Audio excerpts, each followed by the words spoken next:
ఈ మైపాడు రోడ్డు ఏ రోజైతే శంకుస్థాపన అయితే కార్యక్రమం మొదలు పెట్టారో కానీ దాదాపు 20 ఏళ్ల నుంచి ఈ రోడ్డుని భ్రష్టు పట్టించేశారు. ఆయన ఎవరో కానీ ఆయన టెంకాయ కొట్టిన ఆయనకి ముందరగా నమస్కారాలు.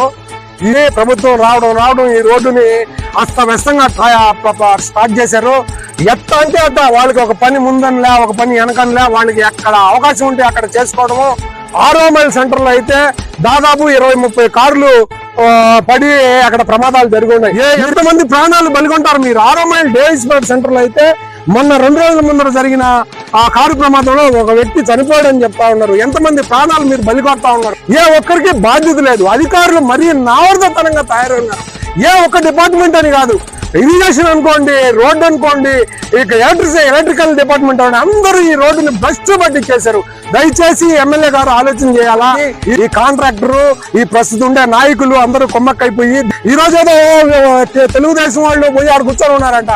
వైసీపీ అయినా తెలుగుదేశం అయినా మాకు సంబంధం. రావూరు దాకా కాలువల యువతల స్తంభాలు వేశారు. రావూరు నుంచి కాలువ లోపల రోడ్డుకి కాలువకి మధ్యకి స్తంభాలు వేస్తా ఉన్నారు. ఇది ఎంతవరకు కరెక్ట్? బాధ్యత లేదా మీకు అధికారులకి? నేను ప్రశ్నిస్తాను. తొందరగా యాగర్ల దగ్గర బ్రిడ్జిని పునరుద్ధరించాలని, అక్కడ ప్రమాదాలను నివారించాలని కోరుతా ఉన్నాం. దయచేసి ఆలోచన చేసి మా ఈ ప్రాంత ప్రజల్ని కాపాడమని కోరుతా ఉన్నాం.